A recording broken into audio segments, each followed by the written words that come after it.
Students, आज हम पढ़ेंगे कंपोजिशन ऑफ क्रोमोसोम्स के बारे में कि क्रोमोसोम्स की कंपोजिशन किस तरह से होती है, किस चीज से में वो मिलके बने होते हैं। तो सबसे पहले हम बात कर लेते हैं क्रोमोसोम्स की कि क्रोमोसोम्स हैं क्या। क्रोमोसोम्स थ्रेड लाइक स्ट्रक्चर्स होते हैं और ये कहाँ पे मौजूद होते हैं? ये मौजूद होते हैं लिविंग ऑर्गेनिज्म के सेल के न्यूक्लियस में। जितने भी लिविंग ऑर्गेनिज्म है वो हमें पता है कि वो किस चीज से मिलकर बने हुए हैं, वो सेल से मिलकर बने हुए हैं और उनके सेल में न्यूक्लियस मौजूद होता है और न्यूक्लियस में थ्रेड लाइक स्ट्रक्चर्स होती हैं जिन्हें क्रोमोसोम्स कहते हैं। यहाँ पे अगर आप अपने सामने देखें तो ये आपको क्रोमोसोम्स की जो है शक्ल दिखाई गई है, उसकी पिक्चर दिखाई गई है। अब ये जो क्रोमोसोम ये जो आपको नजर आ रहे हैं, इनकी कंपोजिशन क्या है, इनके अंदर क्या क्या चीजें मौजूद होती हैं? तो इनके अंदर जो है इनकी कंपोजिशन में दो चीजें जो है वो पार्टिसिपेट करती हैं मेनली ज्यादातर। फर्स्ट जो है वो है डीएनए। डीएनए जो है वो 40% होता है और सेकंड जो है वो प्रोटीन होती है और प्रोटीन जो है वो 60% है। अब अगर हम इसकी बात करें कि डीएनए जो है, डीएनए क्या है, तो डीएनए जो है ये लॉन्ग डबल स्ट्रैंडेड जो है पॉलीन्यूक्लियोटाइड चेन है। डबल स्टैंडर्ड पॉलीन्यूक्लियोटाइड चेन का क्या मतलब है कि इस तरह से चेन्स बनी होती हैं, इस तरह से ये चेन होती है, लेकिन ये एक नहीं होती बल्कि इस तरह से ये डबल स्ट्रैंडेड चेन है। और ये पॉलीन्यूक्लियोटाइड क्यों कहा जाता है? क्योंकि पॉली मीन्स मैनी और न्यूक्लियोटाइड्स जो है ये इसका बेसिक यूनिट है। डीएनए जो है वो न्यूक्लियोटाइड से मिलकर बना होता है और यही जो बेसिक यूनिट है न्यूक्लियोटाइड, ये बार बार रिपीट होता है इस स्ट्रक्चर में और ये क्या बना देता है? ये पॉलीन्यूक्लियोटाइड चेन बना देता है जो कि डबल स्ट्रैंडेड होती है। अब अगर हम बात करें कि इस पॉलीन्यूक्लियोटाइड चेन में जो कि डीएनए बना रहा है, इसमें न्यूक्लियोटाइड का नंबर कितना होगा? तो न्यूक्लियोटाइड जो है वो इसमें 140 मिलियन न्यूक्लियोटाइड जो हैं वो इकट्ठे होते हैं और 140 मिलियन न्यूक्लियोटाइड से इकट्ठे होकर क्या बना देते हैं? ये बना देते हैं पॉलीन्यूक्लियोटाइड चेन और ये पॉलीन्यूक्लियोटाइड चेन जो है वो क्या कहलाती है? वो डीएनए कहलाती है। अब अगर हम सेकेंड चीज की बात करें जो इसकी कंपोजिशन में शामिल है, तो जो दूसरी चीज है वो है प्रोटीन।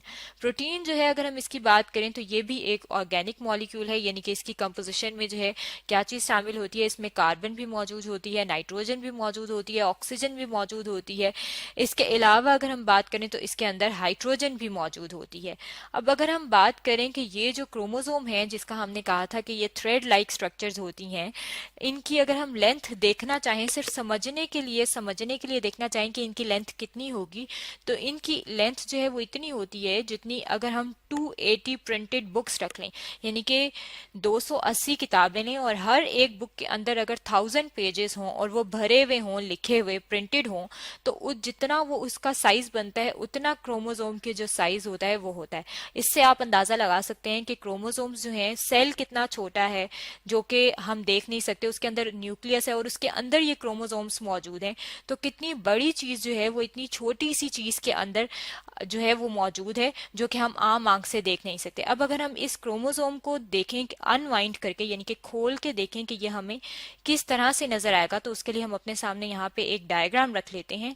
यहाँ पे इस डायग्राम में यहाँ पे आप देख सकते हैं कि ये क्रोमोसोम है और ये जो इसका पार्ट है इसको हमने बड़ा करके देखा है, तो ये आप देख सकते हैं कि बिल्कुल धागे की तरह की चीजें लग रही हैं।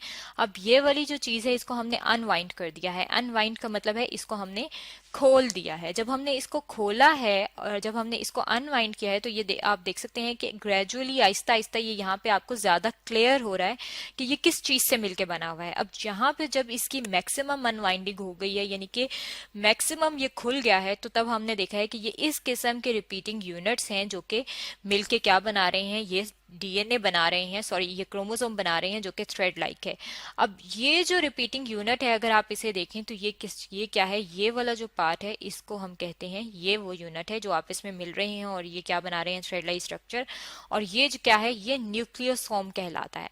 और ये जो न्यूक्लियोसोम है अगर हम इसकी बात करें कि ये जो न्यूक्लियोसोम है ये किस चीज से मिलकर बना होता है, तो ये न्यूक्लियोसोम जो है वो दो चीजों से मिलकर बना होता है और दो चीजें जो इसके अंदर शामिल होती हैं वो कौन कौन सी होती हैं? इसके अंदर जो है ये न्यूक्लियोटाइड मौजूद होते हैं और ये न्यूक्लियोटाइड किस चीज से मिलकर बने होते हैं? ये डीएनए डुप्लेक्स बना रहे होते हैं, यानी कि इसी तरीके के डीएनए का ये डबल हेलिक्स स्ट्रक्चर है जिसे डुप्लेक्स कहा जाता है, जो यहाँ पे आपको दिखाया गया है।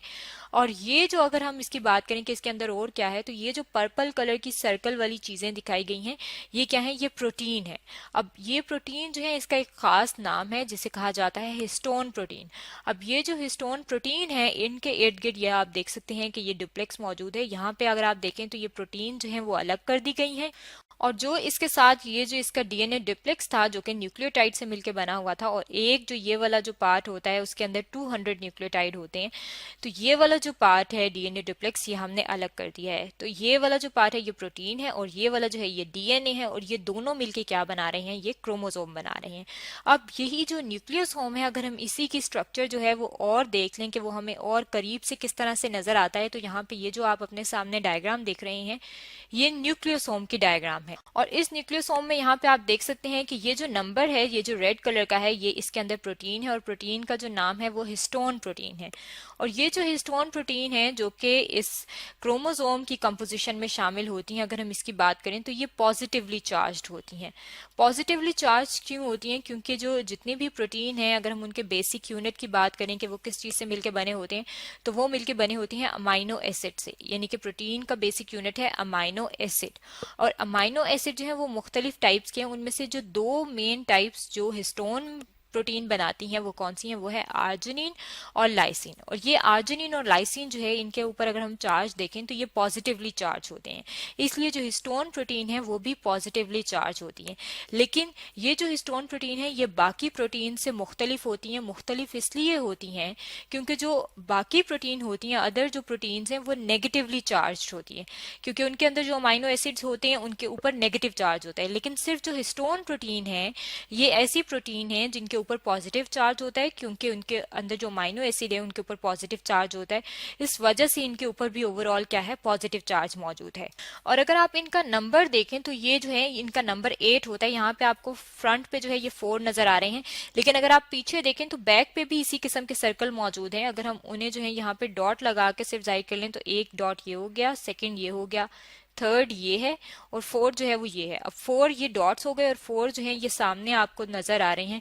तो ये 8 क्लस्टर्स की सूरत में मौजूद होती हैं हिस्टोन प्रोटीन्स, जो कि न्यूक्लियोसोम बनाती हैं। और न्यूक्लियोसोम में सिर्फ हिस्टोन प्रोटीन शामिल नहीं है, बल्कि आप ये देख सकते हैं कि हिस्टोन प्रोटीन के इर्द गिर्द जो है ये डीएनए मौजूद है, और ये डीएनए जो है ये रैप करता है, रैप हुआ होता है इन हिस्टोन प्रोटीन के इर्द गिर्द।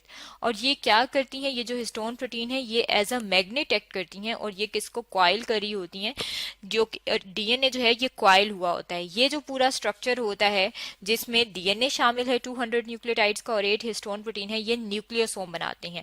और यही न्यूक्लियोसोम जो है ये आपस में मिलके क्या बना रहे हैं, क्रोमोसोम का स्ट्रक्चर बना रहे हैं। अब ये जो क्रोमोसोम है, अगर हम इसके रीजन्स की बात करें, क्योंकि ये आपने इस किस्म का जो स्ट्रक्चर ऊपर देखा था क्रोमोसोम का, इसमें हमने इसके पार्ट देखे थे कि ये जो है ये इसकी आर्म्स होती हैं जिन्हें क्रोमेटिड कहा जाता है, और ये बीच में इनके सेंट्रोमियर मौजूद होता है। लेकिन जो क्रोमोसोम है उसके रीजन्स होते हैं, यानी कि उसके हिस्से होते हैं। अब जो क्रोमोसोम के रीजन है अगर हम उनकी बात करें तो क्रोमोसोम में 2 हिस्से मौजूद होते हैं, और वो 2 हिस्से कौन से हैं? एक जो है उसे हम कहते हैं हेट्रोक्रोमेटिन। अब हेट्रोक्रोमेटिन यहाँ पे आपको कौन सा नजर आ रहा है? ये जो ऑरेंज कलर का पार्ट है ये हेट्रोक्रोमेटिन है। और ये जो हेट्रोक्रोमेटिन होता है ये सबसे ज्यादा हाईली कंडेंस पोर्शन होता है। वैसे तो क्रोमोसोम जो है वो थ्रेड लाइक होता है और वो थ्रेड्स आपस में कंडेंस होकर क्रोमोसोम बनाते हैं, लेकिन उस क्रोमोसोम में भी ये वाला जो पार्ट होता है ऑरेंज, जिसे हेट्रोक्रोमेटिन कहते हैं, ये सबसे ज्यादा कंडेंस होता है। और ये इसकी ये जो कंडेंसेशन होती है ये परमानेंटली कंडेंस होता है। परमानेंटली कंडेंस होने का मतलब है कि ये ओपन नहीं हो सकता, और जब ये ओपन नहीं हो सकता तो इसका मतलब है कि ये एक्सप्रेस नहीं हो सकता, यानी कि इसके ऊपर क्या चीजें मौजूद हैं, किस किस्म के खसूसियात होंगी इसके अंदर, ये हम नहीं देख सकते। तो इसका जो एक्सप्रेशन होता है वो हमें कभी पता नहीं चल सकता।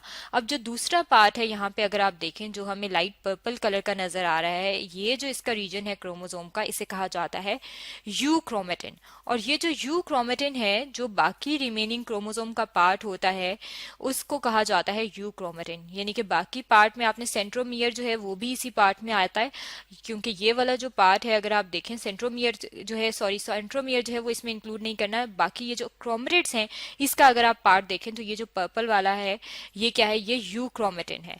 अब ये जो अगर हम इसकी बात करें यूक्रोमेटिन की, तो ये इस हेट्रोक्रोमेटिन के मुकाबले में इतना ज्यादा कंडेंस नहीं होता, और ये सिर्फ कुछ स्टेजेस ऐसी होती हैं जिसमें ये ज्यादा कंडेंस होता है, और वो स्टेज स्टेज कौन सी होती है? जब सेल डिवाइड करता है, यानी कि जब सेल ने 1 से 2 होना होता है, तो उस टाइम पे ये वाला जो पार्ट होता है यूक्रोमेटिन वाला, वो ज्यादा कंडेंस होता है। अदरवाइज जब सेल डिवाइडिंग फेज में ना हो, यानी कि डिवीजन उसके अंदर ना हो, तो तब ये इसकी ओपन कन्फिग्रेशन होती है।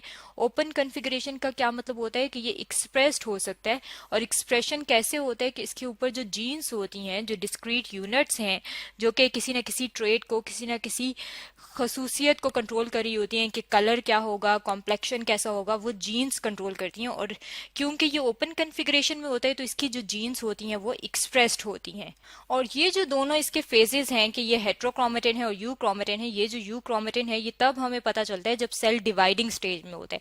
इसका मतलब है कि जो क्रोमोसोम है उसकी हमें ज्यादा अंडरस्टैंडिंग तब होती है जब सेल डिवाइडिंग स्टेज में होता है, क्योंकि जब सेल डिवाइडिंग स्टेज में होता है तो हमें उसका ये वाला जो यू क्रोमेटिन वाला पोर्शन होता है वो ज्यादा अच्छे तरीके से समझ आती है। इसलिए हम कह सकते हैं कि जब डिवाइडिंग स्टेज होगी तब हमें रीजन्स ऑफ क्रोमोसोम ज्यादा अच्छे तरीके से अंडरस्टैंड होंगे, समझ आएंगे।